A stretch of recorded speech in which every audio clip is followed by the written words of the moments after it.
ಧರ್ಮೇಂದ್ರ ಪ್ರಧಾನ್ ತಲೆದಂಡ ಆದ ನಂತರ ಯಾರಾಗ್ತಾರೆ ಶಿಕ್ಷಣ ಸಚಿವ ಅನ್ನೋ ಪ್ರಶ್ನೆ ಇತ್ತು. ಅದಕ್ಕೆ ಉತ್ತರ ಸಿಕ್ಕಿದೆ. ಈಗ ಪ್ರಹ್ಲಾದ್ ಜೋಶಿ ಅವರಿಗೆ ಹೆಚ್ಚುವರಿ ಜವಾಬ್ದಾರಿಯನ್ನ ನೀಡಲಾಗಿದೆ. ಶಿಕ್ಷಣ ಖಾತೆ ಅವರಿಗೆ ಕೊಡಲಾಗಿದೆ. ಈಗ ಪ್ರಹ್ಲಾದ್ ಜೋಶಿಗೆ ಶಿಕ್ಷಣ ಸಚಿವ ಸ್ಥಾನದ ಹೆಚ್ಚುವರಿ ಖಾತೆಯನ್ನ ನೀಡಲಾಗಿದೆ. ಪ್ರಧಾನ್ ರಾಜೀನಾಮೆ ಬಳಿಕ ಜೋಶಿಗೆ ಹೆಚ್ಚುವರಿ ಜವಾಬ್ದಾರಿ.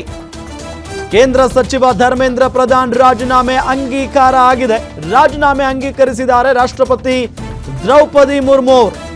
ಸೊ ಅದಾದ ನಂತರ ಇಡೀ ದೇಶಾದ್ಯಂತ ಚರ್ಚೆ ಆಗಿದ್ದಂತ ವಿಚಾರ, ಯಾರಿಗೆ ವಹಿಸ್ತಾರೆ ಶಿಕ್ಷಣ ಖಾತೆಯ ಜವಾಬ್ದಾರಿಯನ್ನ ನರೇಂದ್ರ ಮೋದಿ ಅವರು ಅಂತ ಹೇಳಿ.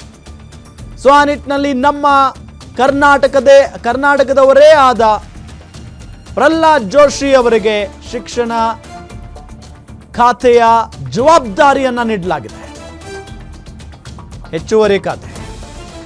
ಸೊ ಆ ನಿಟ್ಟಿನಲ್ಲಿ ಈಗಾಗಲೇ ಅವರು ಸಚಿವರಾಗಿ ಕೆಲಸ ಮಾಡ್ತಾ ಇದ್ದಾರೆ. ಆಹಾರ ಮತ್ತು ನಾಗರಿಕ ಖಾತೆಯ ಸಚಿವರಾಗಿ ಕೆಲಸ ಮಾಡ್ತಾ ಇದ್ದಾರೆ ಪ್ರಹ್ಲಾದ್ ಜೋಶಿ ಅವರು.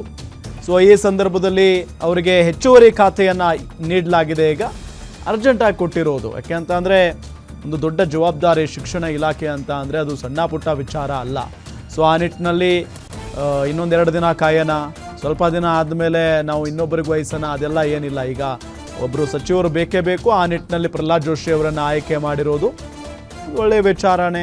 ಪ್ರಹ್ಲಾದ್ ಜೋಶಿ ಅವರು ಉತ್ಸಾಹಿ ರಾಜಕಾರಣಿ, ಜೊತೆಗೆ ಉನ್ನತವಾಗಿ ಅವರು ಓದ್ಕೊಂಡಿರೋರು, ಜೊತೆಗೆ ಮಕ್ಕಳ ಬಗ್ಗೆ, ವಿದ್ಯಾರ್ಥಿ ಜೀವನದ ಬಗ್ಗೆ ಅಥವಾ ವಿದ್ಯಾರ್ಥಿಗಳ ಬಗ್ಗೆ ಭಾಳಷ್ಟು ತಿಳಿದುಕೊಂಡಂಥವರು. ಸೊ ಆ ನಿಟ್ಟಿನಲ್ಲಿ ಅವರಿಗೆ ಈಗ ಶಿಕ್ಷಣ ಖಾತೆಯನ್ನು ನೀಡಲಾಗಿದೆ.